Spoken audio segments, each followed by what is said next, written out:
Hey, everybody. Welcome to the Green Room. We're here in DisrupTV. And of course, here with my amazing co-host, co-founder, Vala Afshar, and our wonderful producer, Elle. And in good fashion, we always introduce our guest in reverse order. So we've got Claire Díaz-Ortiz. And of course, she's tell us where you're coming in from and what are we talking about today? Yeah, I'm calling in from Buenos Aires, Argentina, where it is a cold winter's day and we are terrified about the World Cup game. And I'm going to be chatting about my new book, Why Can't They Be Like Me? Of course, we should all be like me. We're going to learn more. Thank you so much for being here. And of course, we've got our second guest, our first guest, Alejandro Laplana, CEO of Shokworks. Where are you coming in from today? And where are you normally too? Yeah, so I normally am in Texas and Austin, work very closely with the border and border adjacent operational AI activities. I'm the CEO of Shokworks, and I'm currently in Washington, D.C. Very excited to be here.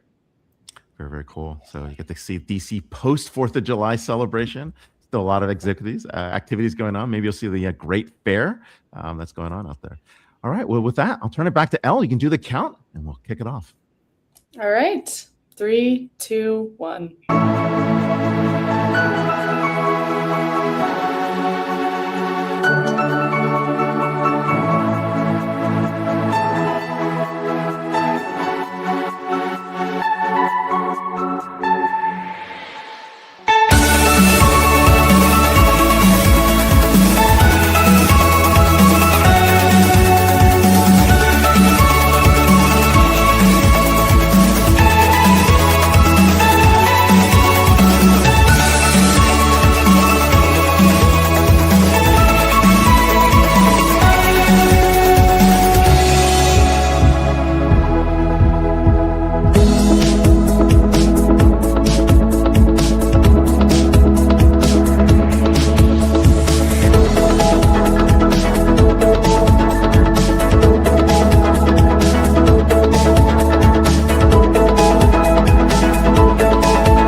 Thank you for joining us on DisrupTV. My name is Vala Afshar. I'm the Chief Evangelist at Salesforce and your co-host for the next hour.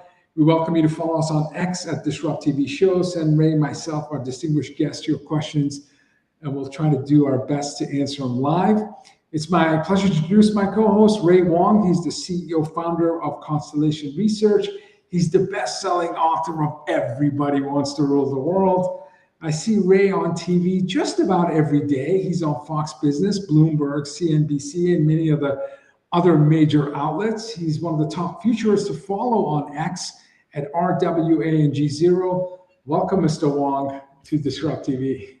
Thanks a lot. I'm here with Vala Afshar, Chief Evangelist for Salesforce. He's also the author of multiple books, including Autonomous, Boundless. I carry these with me all the time. These are #1 sellers on Amazon, and The Path to the Future. Executives around the world pay attention to every one of his inspirational and insightful tweets. And when he's not keynoting, hosting, or leading events at Salesforce, traveling around the world and taking care of 20 guests at his house, you can find him speaking on business TV outlets such as Bloomberg, BBN Canada, posting insights at ABC, and posting insightful insights on ZDNet, many times on this show. But it's not about us. It's about our amazing guest. And who do we have to kick it off today, Vala? We have only the best and brightest CEOs that come on the show, and today's no exception. Today we have Alejandro Laplana, who's the founder and CEO of Shokworks. Shokworks is a premier global software development, AI infrastructure engineering, and digital transformation consultancy firm. Founded in 2018 by Alejandro, the company acts as a custom tech builder that bridges the gap between legacy corporate limitations and AI-native digital systems. Shokworks specializes in designing, building, deploying digital solutions modeled heavily around executive KPIs and measurable returns on investment. Alejandro also manages the Kevlar Fund, a venture capital fund investing in scalable tech and biotech startups. Prior to founding Shokworks in 2016, Alejandro worked in investment banking and prop trading. Under his leadership, Shokworks has grown to an international agency with hundreds of employees developing digital infrastructure for major brands, including HBO, FC Barcelona, and United Nations, to name a few. In addition to his CEO role, Alejandro is member of the Forbes Technology Council and sits on various boards for startups and technology initiatives such as Internex and True. He has successfully helped companies generate over $1 billion in partner revenue and previously launched successful payment company. Welcome, Alejandro, to DisrupTV. Happy to be here. Thank you for having me. Great to have Well, you. we're really excited to have you. You're one of the pioneers looking at business outcomes. And I think it's been one of the big shifts that we're seeing, especially in your business. This business outcome shift is not only changing things, it's also telling us that the gap in strategy and execution has changed. I mean, we tell people all the time, it's not just that, it's the precision and order of operations that's changing and the speed and the velocity that's going on. For you, what's changed? What's been happening in this client environment, especially given what's happening with the acceleration on AI, innovation, and strategy that's in this market? Yeah, no, so thank you for the question. I think that one thing that I'm seeing that fortunately we were very early to anticipating is the rise of outcomes and business models that are governed by gain share, which is a model under which you win when the client either makes money or saves money. So I think interests are starting to flatten and become more aligned. And I think, the billable hour is really under threat. The billable hour is expand on that. Yeah, if you It's could. awesome. It's a good point. I mean, Yeah, no, for sure. The notion that you would have a very comfortable and thriving business just by invoicing man hours as opposed to tying yourself to concrete results and business outcomes. So what Ray was saying, we're in an environment that finally begins to prioritize. We're not there yet, but it begins to prioritize the outcome. So the traditional standard time and materials model isn't as relevant as it formerly was. So companies that are lean, mean, and have just the right risk profile are able to capture upside that would be inaccessible for companies that have less than, tens of thousands of employees. so you're saying there's the a lot- arbitrage is not on the hours, the arbitrage is on the outcomes. Correct. Yeah. It's on the result. Totally makes sense. So there isn't a company on earth that's not talking about AI. Every company, some are building, all are using in one form or another, but many are still struggling to change underlying business processes. What are they missing, Alejandro, based on your experience working with companies? What do they need to, how do they position themselves to take advantage of this most incredible technology of our lifetime? Yeah, so my bias actually is towards middle market more than the Fortune 500s or the Global 2000. So we tend to work with companies that really have to own their results immediately and can't spend too much money or time piloting technology. So that forces you to get very real. And it's kind of an existential conversation that you need to have with your stakeholders, your executive committee, your board, and really understand what you want from AI. Where is your end state? Where are you the next 6 months? Where are you the next year, the next 3 years, the next 5 years? And that also gives you the opportunity to neutralize advantages of scale and scope within the larger companies, right? The Fortune 500. So you can begin to challenge. And if you really map out your end state, or if you define clearly your vision and your end state, then you can break it down into the constituent work streams. And only then do we come in. Well, we help with that whole process, but then can you really analyze where AI and automation apply? And unfortunately, many companies look at it the opposite way. They feel the pressure to get into the trend, be early to the trend, prove to their board that they are employing AI, but there's no real conviction behind it, if that makes sense. No, it makes a lot of sense. We just published the 7 best practices for agentic AI, and one of the big ones was mindset. Are we cutting costs? Are we increasing cycle times? Are we looking at this as an expansion play or cost play, or how do we want to look at it? And one of the things that you're dealing with a lot of your leaders is really helping them think about, what's that mindset shift you need, right, before transformation, just like we did with digital transformation, or just like we are doing now with AI transformation. You have a chance to reinvent yourself. Share with us some of those conversations. Like, what are people trying to do that they weren't able to do before? I mean, what is the most, imaginative thing that they're trying to get to, the aspirational piece. And then, of course, what are the little things that you have to do? Just the simple things that can get you started. Because I think people often see it as such a big change that they have to get to.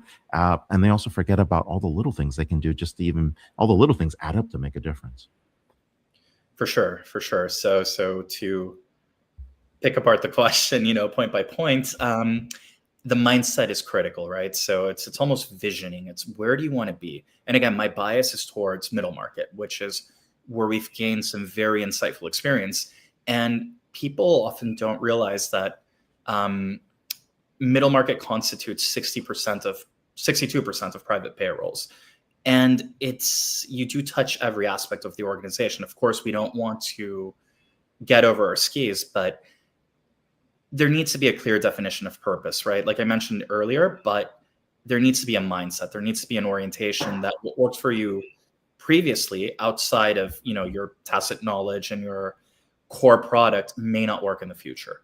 Once you've come to that realization, then you begin to look at the technicalities. Like, okay, what work streams, what data sources? It all begins with the data.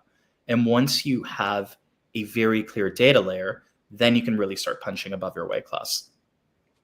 And going deeper on this, the middle market is different, right? We're seeing a generational transfer between some companies, right? I mean, you've got family businesses where they're getting to the next generation. You've got PE firms that are swooping in to basically aggregate markets. You're also seeing trends in the middle market where, they realize that they're in the donut, right? They're not big enough to get to the scale, but they're too small to access the capital. Those are transformational moments inside companies. Are any of those specifically changing because of AI? Yeah, that's a good question. So when it comes to your point about the generational transfer that is happening at a massive pace, that is more in the lower end of middle market is where I found it. We typically play in between, I'd say, 50 million to about $500 million in revenue. And within that range, it's more your second point about private equity becoming involved, or it's about, okay, we're not big enough to actually achieve scale in this capacity under conventional models, but AI can actually help us achieve that shift where now we have the leverage that you formerly needed billions and invested to achieve. And that's what we're trying to help realize. Obviously, they're the ones behind it and they're the driving force. Or just that little bit of kerosene and the match that goes in there. Where do you see companies not being efficient in terms of how they deploy their capital, whether it's human resources or precious dollars, when it comes to hyper-automation or use of AI? Where do you see wasteful activity? And I suspect there can be quite a bit of wasteful activities, just given the difficulties of the signal to noise ratio when it comes to all of the discussions around AI use cases, and of course the impediments of culture and process and talent, and frankly maybe lack of skills that's required in order to truly capital T transform a business, not just incrementally improve. No, I agree. I do think that in order to achieve transformation, there is a fair bit of incrementalism that needs to happen to get you there. And I don't want to get into a conversation over employment and who's at risk versus who isn't, but I do think that AI is very, very good at eliminating that layer of middle management and a lot of the associated transaction costs. That's where I see the real value, at least in the middle market. Can you give us an example? Yeah, absolutely. So a lot of the coordination layers, a lot of the, excessive, like compliance, for instance, like when you're going through compliance, there's a lot of manual administrative work that needs to go through a handful of consultants to rubber stamp it. If you make the process a lot more efficient, you're reducing those billable hours. So you're creating a faster and much cheaper process that involves a lot less third parties. So consultants are one layer that you can begin to eliminate. Wow. Not the good ones. Not the good ones. Yeah.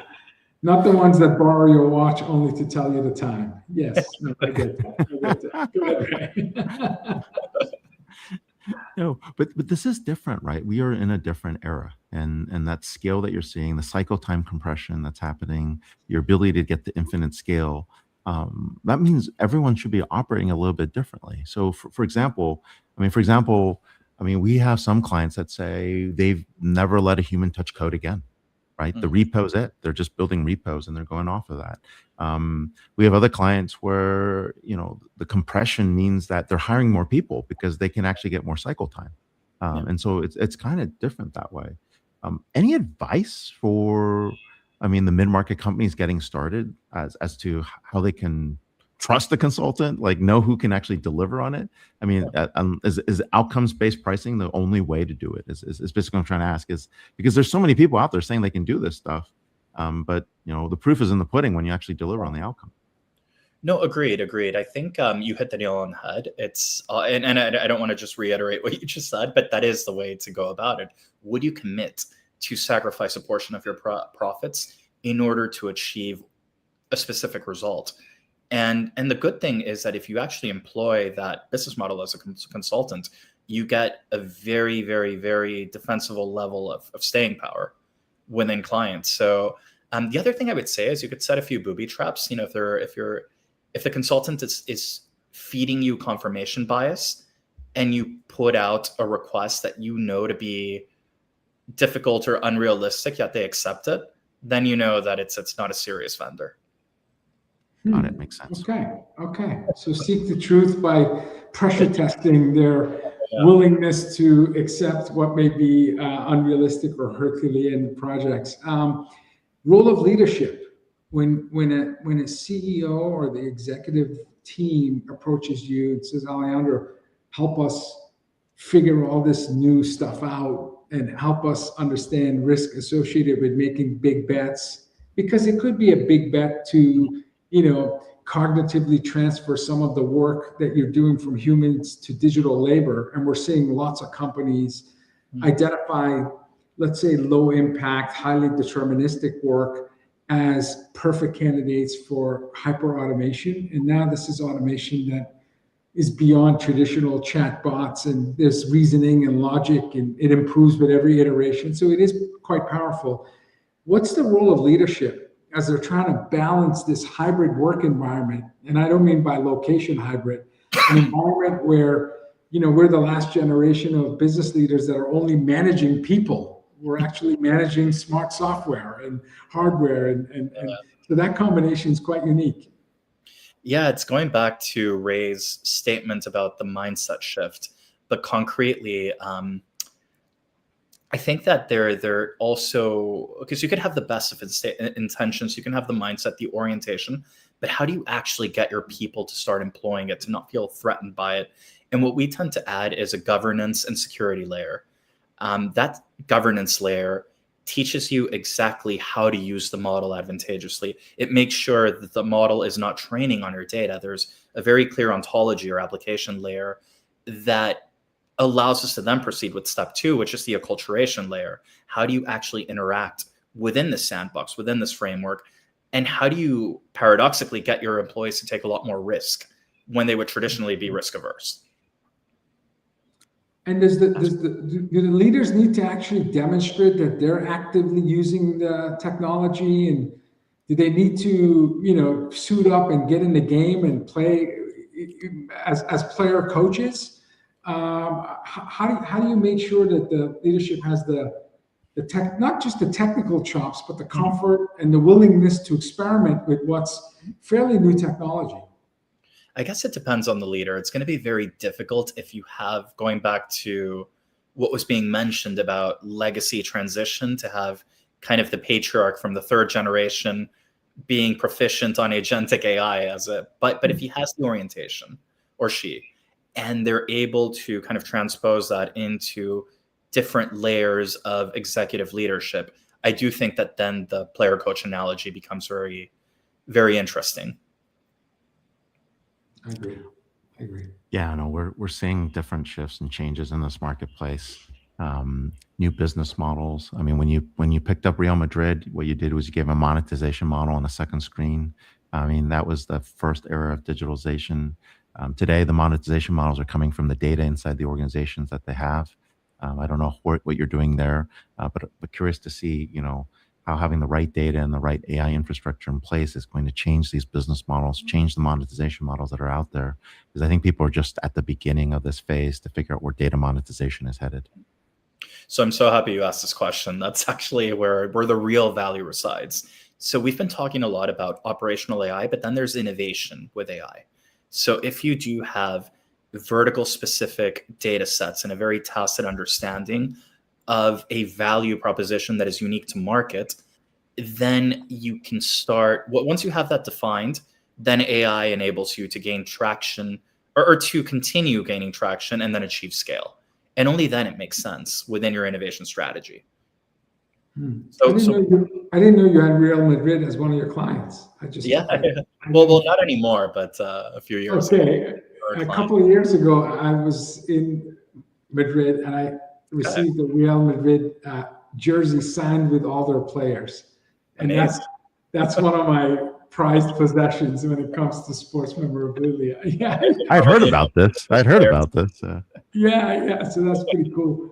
So my last question, Alejandro, take us into the future and let us better understand companies that are going to be the most disruptive, most relevant. And I say near future, 2 to 5 years. What are these companies doing differently when it comes to adoption and usage and scaling of artificial intelligence? Yeah, I think they're typically the companies that will have a risk profile that looks beyond just the endless proof of concept and have a very, very clear vision on how AI will assist, number one, their innovation strategy and also their operational strategy, how you have this growth curve where revenues continue to accelerate, but the org chart flattens or grows in a less concentrated capacity. Yeah. Okay. No more demos, no more proof of concept. Put it in production and take it for a test drive. Yeah, I agree with you. I think proof of concept. We all love infinite POCs, Yeah. Infinite unpaid POCs. Even worse. Infinite unpaid. Yeah. Totally. Okay. So put on your hat. Look out 3 years. I mean, you've been able to predict the market. You've been ahead of the market, Alejandro. So is the services business going to be growing or is it going to be contracting? And what separates the winners from the losers? Because we believe that 100-person company could take out a traditional software company. We believe 1,000-person company might be able to take out a traditional services firm. We don't know if strategy consulting firms will look the same that like they do today. And I'll tell you, I think BPO is dead. Right. So in that kind of environment, where do you see that future? So I agree with BPO is probably dead. I don't know if in 3 years, but for sure in the next 10 years, I really don't see it being relevant. That being said, I do see the need for good software and good innovation only growing and potentially exponentially. Will it be the same usual suspects that are leading? Maybe not. Maybe this is where the challengers that embed their business model and their profits into outcome-based delivery and actually own business outcomes, I think those will be the ones that get the challenge and have a seat in the table potentially. It's actually interesting because we project out that data and distribution are the moats. And if you've got distribution, you win. And the example I give is at one point in time, we had 40 pharmaceutical companies. And pretty soon we ended up with 10. And the people who love building pharma, love life sciences, they all left. They started biotech companies. And the biotech companies all had the same valuations as the pharma companies. And they all got acquired by the pharma companies because they ultimately didn't have distribution, testing, capability to push the stuff out the door. And so all the biotech companies left and started genomics companies, even smaller, down to the molecule level. And they were the same valuation as the pharma companies. And now we're watching the genomic companies get acquired for the same reasons, because distribution is basically key, the crux of what you want to do. So in our world, where is distribution on the services side? Is that sitting with the hyperscalers? Is it sitting with the legacy vendors? Is it sitting with the new models? I mean, that's going to be the exciting piece. I'm not asking you to answer that, but we're imagining that future, and we're in the middle of building that future. And Alejandro, you're part of that. So thank you. One last thing on my end. When you think of models and you think about if you could start from scratch and build something all over again, and you're not one person who hasn't done that before, what would you be building if you weren't doing Shokworks? So if you actually have a hack for owning distribution for the next 10 years, please let me know. I actually do. I'm writing a book on this, but I'll tell you why. So. I'll phone a friend there. But with regard to what would I do if I were 18? I mean, I'm not old, but I'm also not 18. If I were 18 again, the world's your oyster. Want to be 18 again. I would probably do something in bio and life sciences and genomics, like you mentioned. That's where I think AI will have the most transformational impact and a very computational genomics. Yeah, the computational genomics is picking up. Well, I've left my number there. Drop me a line, drop me a text. Happy to talk. I'm in Austin a lot. We're super happy to have you on the show. Thank you for being here. So we've got Alejandro Laplana, CEO of Shokworks, and of course, a pioneer in this early AI first AI exponential space, even though he didn't know that. So thanks for being on the show. Thank you, Ray and Vala. Thanks, Alejandro. It's amazing to talk about this incredible adoption of what is arguably the most powerful technology of my lifetime. Okay, this is in baseball an analogy, the cleanup hitter spot, where our guest comes and hits a grand slam and teaches us all to be better people. And so we're so proud to have Claire Díaz-Ortiz, co-author of Why Can't They Be Like Me? I've heard Ray say that a number of times. No, I'm kidding. A parable. Never me.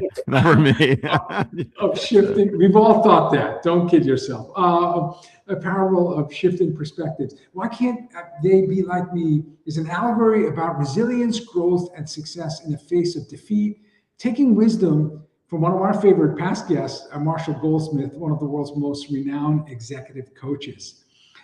Claire is a celebrated author and leadership thinker who was an early employee at Twitter, X, my favorite platform to use. Wired magazine called Claire the woman who got the Pope on Twitter, Ray, Pope. And Claire was named one of the 100 most creative people in business by Fast Company. She was also named to the Thinkers 50 radar list for emerging management thinkers. Claire is author of, okay, so someone who has imposter syndrome, when I read this, I get even more angst. Claire is the author of 10 books, Ray, 10. That's more than your books and my books combined. And these books have been translated to 12 languages. The books include The 1 Minute Mentoring, which Claire co-authored with Ken Blanchard. Ken Blanchard, Marshall Goldsmith. Claire just hangs out with like the OGs of management. Social media success for every brand and Twitter for good. Some of her amazing bestsellers. Her current book with Marshall Goldsmith explores executive coaching. As a venture capitalist, Claire was a scout in Klein Perkins, a partner at a seed fund, and she started first initiative to invest in women founders across Latin America. Incredible work. She's appeared on print and TV media across all major outlets, all of them, all tier 1 media outlets. Welcome, Claire, to DisrupTV. Thanks for having me. Great to be here. I had to cut the bio short because we only have an hour. Sounds like I gave you a really long bio. I don't know. You've done a lot. That was like 10% of your bio. Anyway, yeah, I would throw that one out. Yeah. Hey, we're happy to have you here, and I think it's a perennial question. It's a great question to ask. I think the title that you chose, "Why Can't They Be Like Me," is interesting, right? Because a lot of folks walk in thinking that they have a mindset that's there. Why is that mindset so limiting? We know the answer, but we want you to go deeper into it and delve from the different perspectives of why that mindset is limiting. Well, so there's a couple things. One of the ways I like to describe this is that if I was stuck inside an escape room, and, I am a white woman who grew up in Northern California in the 80s, and I am stuck inside an escape room, and I truly cannot find my way out, right? And the only other people I am with are people who are also white women who were growing up in Berkeley, California in the 1980s. I would not have high levels of hope, right? Simply because you need diversity of thought to generate innovation. And the concept of why can't they be like me really gets at kind of the crux of one of kind of these leadership fallacies that, I, Miss CEO, have become successful. Everyone should act like me because I have become successful. And, we see again and again and again that doesn't work, right? Innovation is bred from diversity of thought. And Oh, no, you'd be hanging out in Marin coffee roasters with all your other friends. I'm just kidding. As you know. Yeah. Just kidding. San Anselmo, right? And San Anselmo, exactly. So. I totally thought that in terms of why can't they work as hard as I am working? Why can't they show up early, leave late? Why aren't they reading as much? Why aren't they writing as much? Why aren't they inviting conflict or disagreements?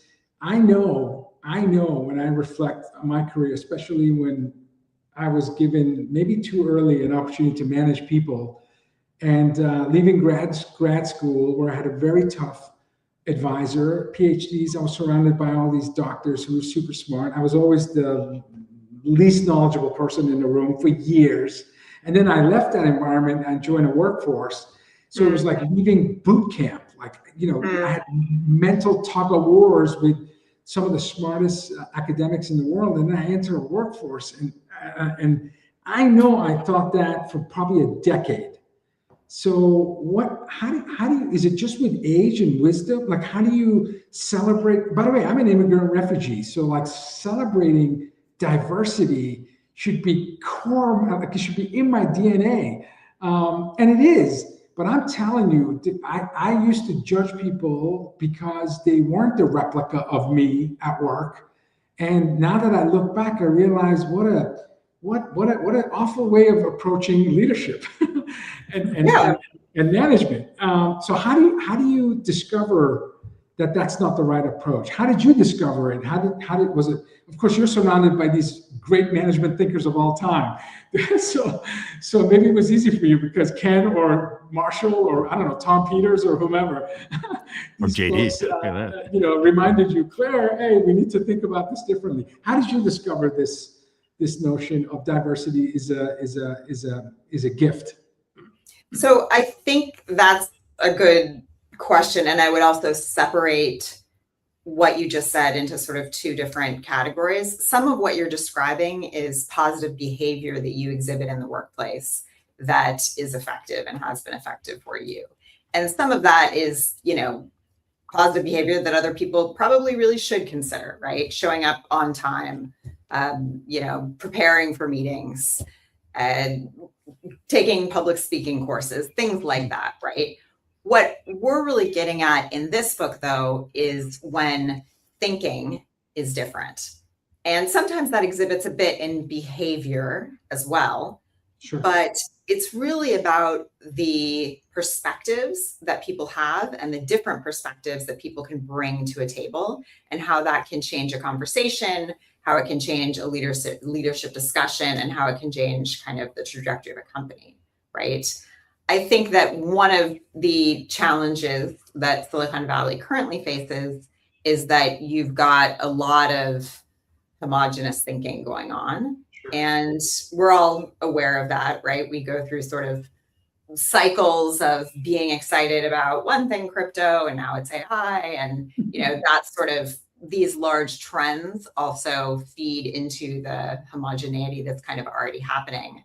But it's ultimately not very good for us if we want to really see the lengths that innovation can go to kind of wow us and surprise us. That's awesome. No, that distinction in terms of different perspective is an important one. Go ahead, Ray. No, I'm just thinking about Todd in the book. I'm thinking about how you come to that realization. I mean, like Vala, I completely agree. Like we know what a high performing team feels like, and many times it is very homogenous, and it's homogenous for a reason, because because you can get a lot done. There's a lot of things unsaid. Expectations are there. Sometimes it's cultural. Sometimes it's the school you went to. Sometimes it's the discipline you're in. Engineers think differently than ethnographers, right? Architects think differently than history majors. And that's, that's what is for performance. But when it comes to innovation, you're like, oh yeah, I definitely need diversity around here. And so bridging that gap is sometimes it's like, oh, you're totally wrong. And maybe you need them both, right? Maybe you need to switch that mindset. And I think in the Valley, especially when people have so much at stake, you can definitely see where high performing leaders struggle with different working styles and perspectives. I mean, like right. I mean, what you're also describing is this concept of sort of the speed to trust, right? And in the Valley, everything is so quick that we all want to be able to trust someone really quickly and kind of get in as soon as possible to that level of relationship where you can sort of inherently understand one another and believe what they're saying and that kind of thing. Certainly in my work as a venture capitalist, we saw sort of the results of such homogeneity all the time, right? A venture capitalist is most likely to invest in basically someone who looks like them is what the data shows. Right? Wow. And, that can create a bunch of investments that look absolutely identical over time. So who's sort of going out there and saying, okay, I'm willing to invest in something that I really don't know anything about initially. And I'm going to dig in really hard. I'm going to find the experts and I'm going to, take a flyer on this and see how. No, it makes the Kathy Woods look different. It makes the Eileen's different, a cowboy. Right. I mean, it creates a very different kind of environment. Right. I mean, there are different ways to build. There's so many different ways to build a mousetrap. It's just a question. Right. I mean, you look at, I think a lot of Forerunner Ventures, right? So Forerunner Ventures is Kristen Green, right? So kind of the forefront of, they basically created a lot of what we think of as consumer investing into CPG, right? Before she invested into a lot of these big brands, people thought, how can a razor be venture backed, right? Things like that. Someone had to try it, had to see the opportunity. So the concept in this book is really that as leaders, it's too easy to want to lift up people who have innate qualities that maybe they're born with, right? As we talk about in terms of diversity, or have developed certain behaviors that are exactly like the ones I already have. And to what extent is that really positive long-term, right? If you're trying to build an amazing business. Tell us, so you're working with Jack and Biz and one of the early employees at Twitter. How much of that shaped your books, your current book, and how you coach executives to reach their full potential? It shaped a lot. I mean, those were some crazy heady years. Awesome. I really almost never worked with Jack, though. I entered after he left and then left 5.5 years later, right as he was coming back in. But certainly Biz Stone is who hired me.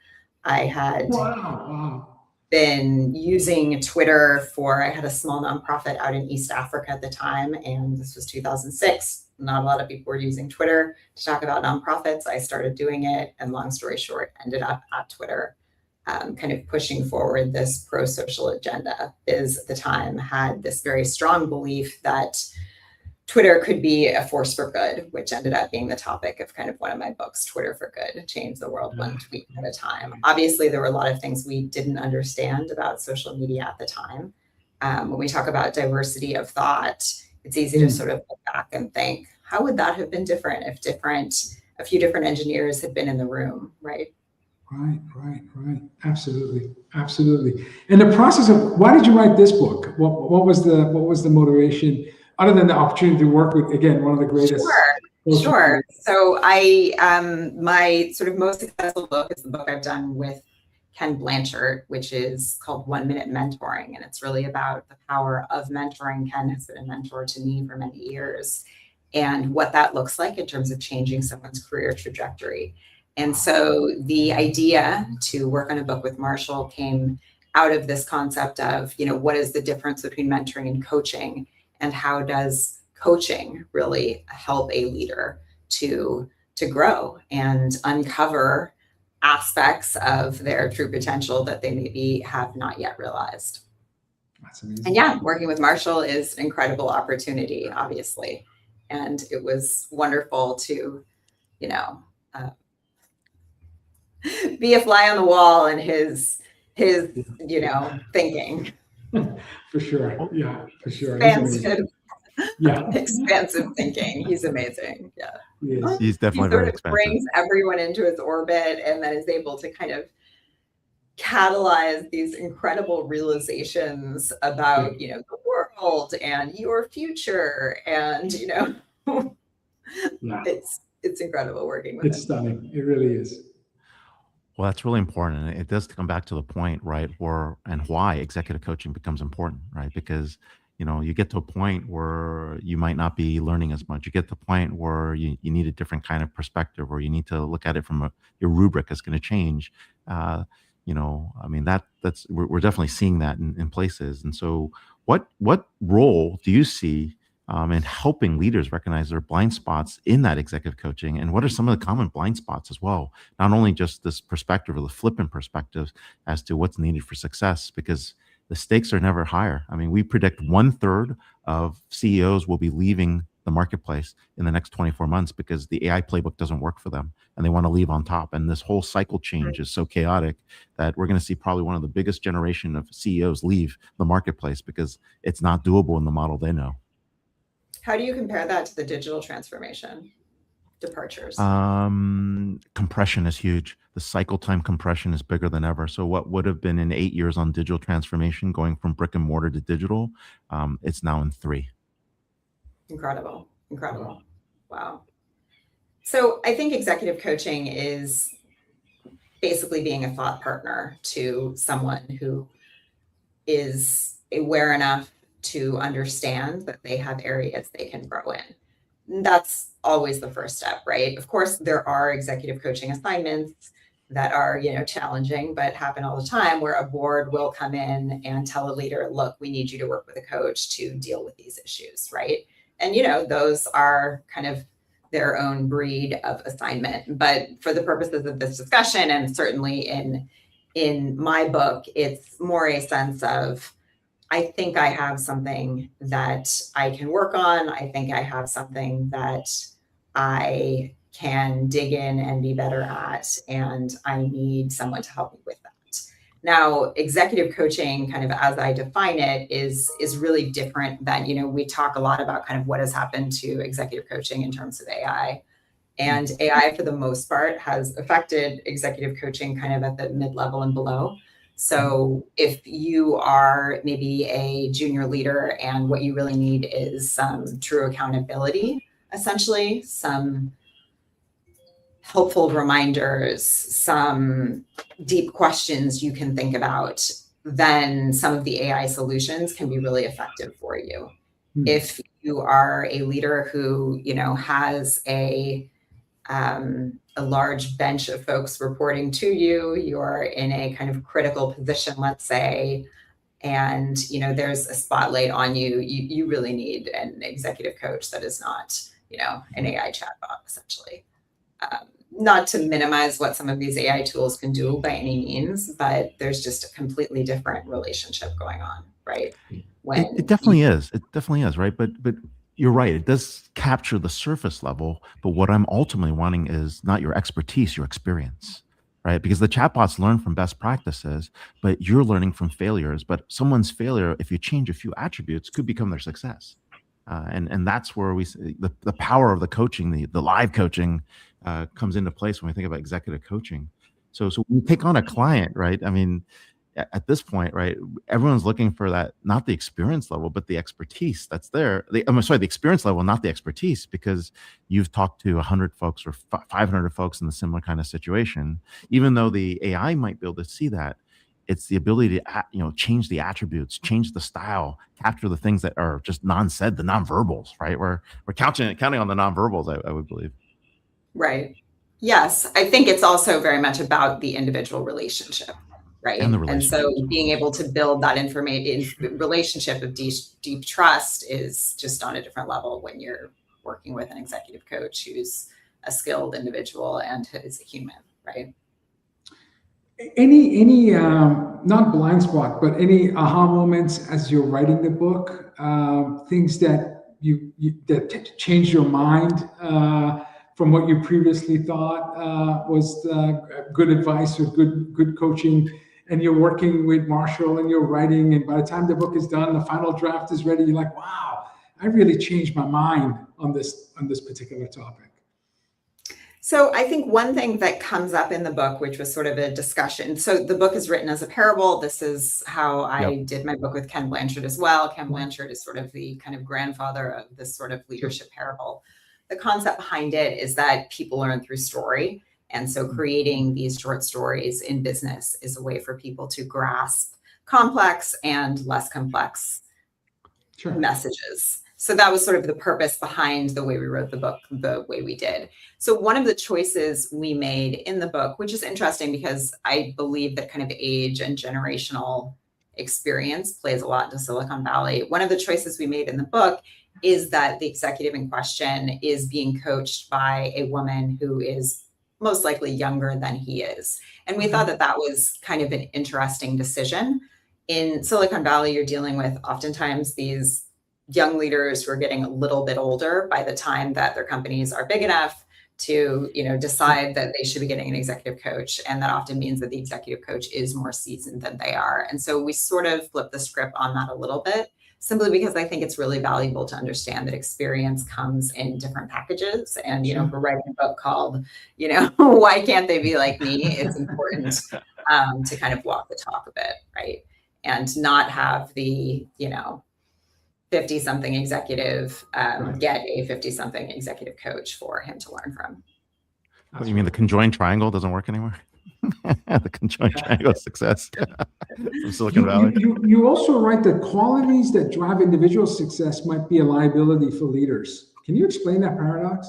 It's a great question. Well, sure. I mean,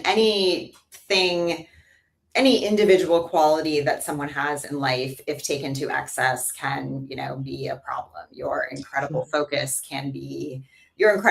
as a leader can turn into, myopic leadership, right? Things like that, not being able to see the forest for the trees and lose all sense of strategic thinking in terms of where the company is really going because you're so focused on,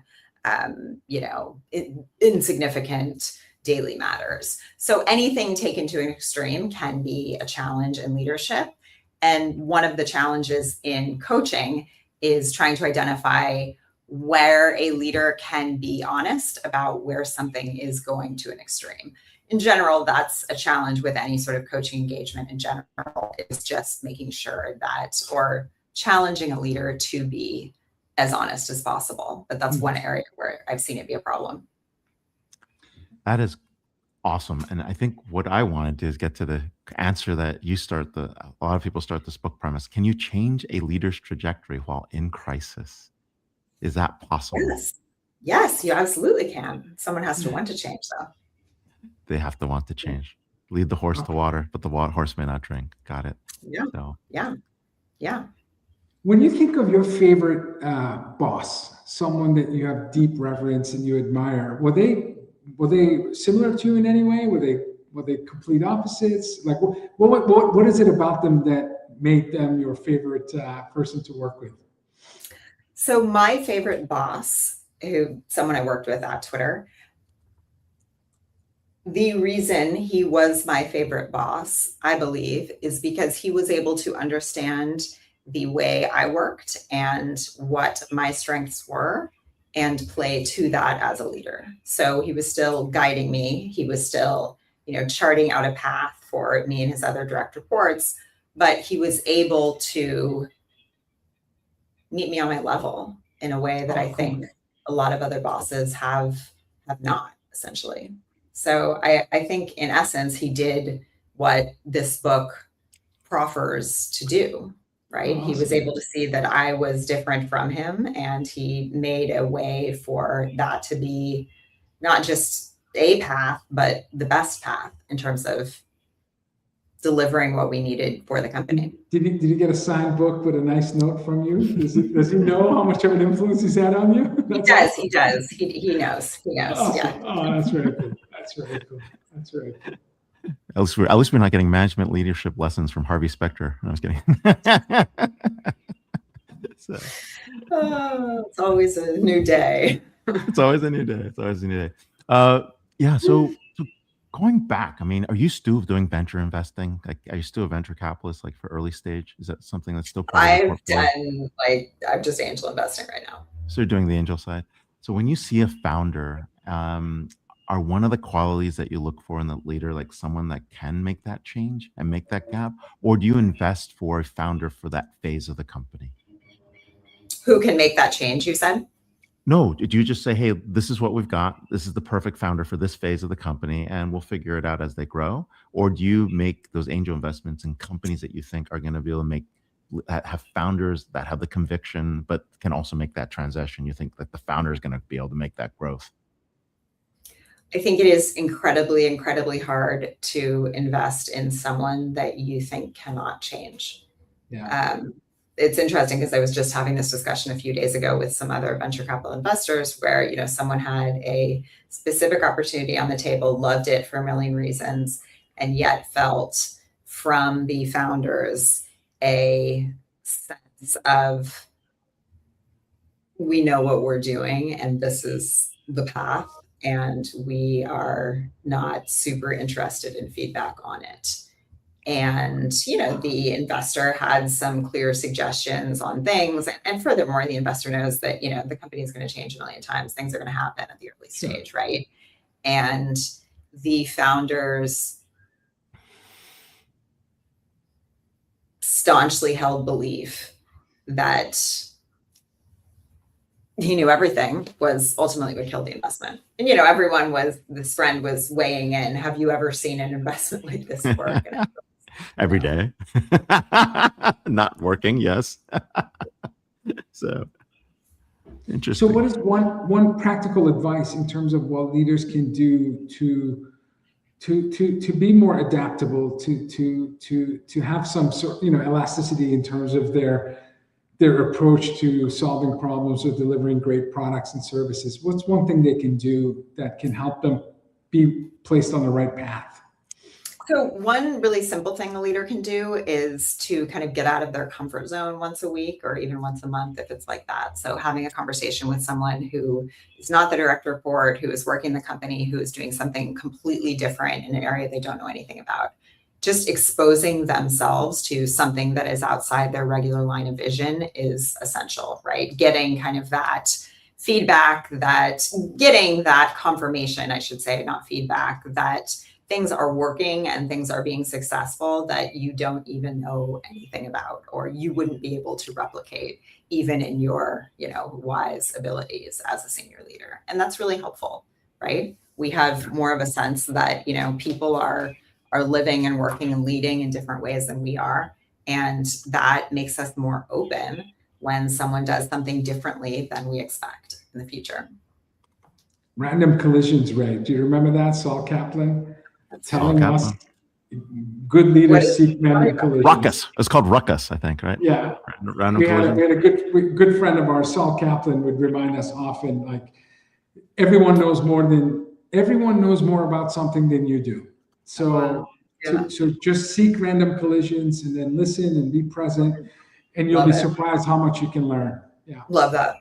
Yeah, which is exactly what we do. By the way, as an introvert, like talking to folks, like, you know, for me, it's, even though we've interviewed about, I don't know, 1,600 folks, it's still not like super natural, and it's not comfortable. For Ray, it's, you know, he's very charming, and, you know, we're both introverts, Claire, actually, if you believe it or not. You know, we are. So this helps us learn, and of course, thank you for expanding our minds, but that's great advice. Yeah, talk to people and try to learn as much as you can. That's great advice. Go ahead, Ray. Oh, I was thinking to myself, like, I mean, we've so many examples of leadership that's out there and so many different styles. I think it gets harder to figure out when you apply dynamic leadership principles as to what style for what situation. And if you think about what's going on from politics to business, the cycles are getting shorter and shorter. How do we actually preserve a long-term view of things? The long view, going back to, you know, I mean, because everything seems to be more short-term cycles, short-term dynamic. is there any value left in having that long-term view and being the holdout and says, nah, we're going to do it this way, 100, like, pull like one of those like founder things, like it's always been done this way, it's always going to be done this way. I mean, does that even still have value, or will that also be, a casualty? I think it's a huge value. I understand that things are changing right now, perhaps more than ever in terms of technology, but at the same time, we have to remind ourselves of cycles, and the change goes through cycles. And even if this is maybe the biggest one that has certainly been seen in a really long time, it is still a cycle. And we will get to not the end of this, but a position where this has been normalized. And at that moment, it will become clear that some of these sort of long-held principles regarding leadership were still valid. Sure. My final question, and I know you fear no one, but I'm going to ask anyway. Who do you fear in terms of Argentina's opponent in the finals?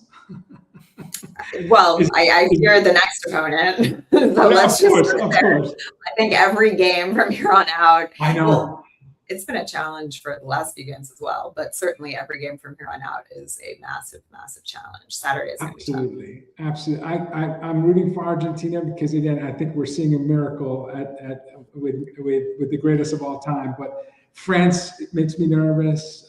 Spain, nervous. Norway, Belgium. Not so much. I mean, France looks unbeatable and Spain looks unbeatable. The other two, I mean, they're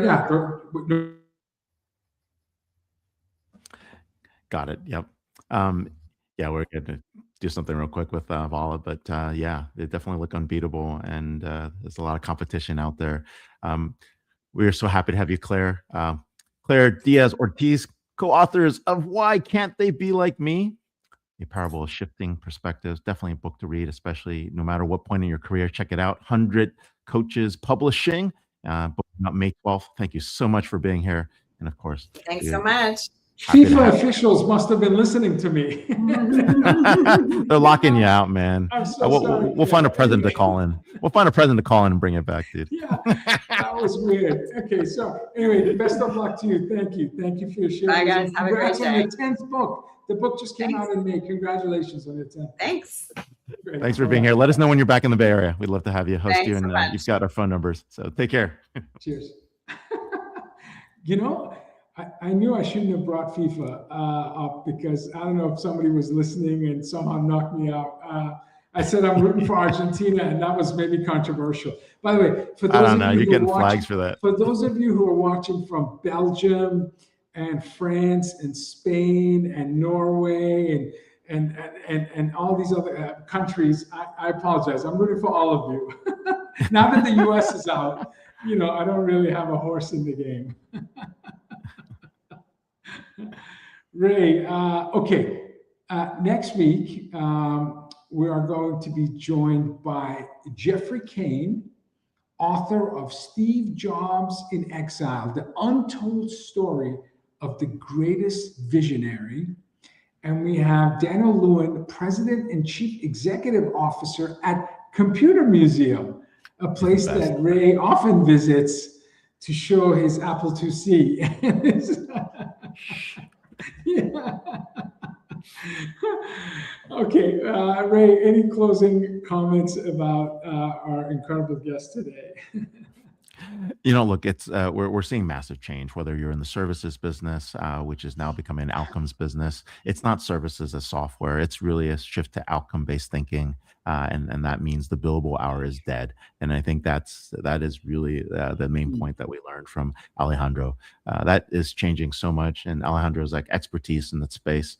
We had a chance to catch up with him in Austin during South by and have a deeper conversation. Happy to have him in here. When we look at what Claire's talking about, that means leaders have to change the way they look at things. What made you successful today might not necessarily make you successful in the future in terms of how you got there, the styles. I think, Vala, you and I both have learned the same way. We both had similar types of upbringings where, there was one way to get there to be successful, and it was a pretty good way, for 80% of the time. But conditions have changed, environments have changed, people have changed, the environments, diversity of who's in the workforce has also changed, and it really means you got to find different ways to work to be effective. this model is continually dynamic. We're all constantly learning, and what the book Claire and Marshall Goldsmith put together is right. I mean, and selling it in the story of Ken Blanchard and the parable is a great way to do it, because we learn from stories of others, not stories of ourselves, and being able to see that made that book very special. So we're definitely seeing that. We're definitely learning more. This age of AI is definitely transforming everything from the business models to how we think to our leadership styles, and it's definitely something good to learn from what we've heard from our guests. So hopefully you guys get a lot from this book, and of course we'll catch you soon. So if it's Friday, Vala. If it's Friday, it's DisrupTV. Thank you for watching. We'll see you next week. Bye, everyone. See you next week. Bye, everyone.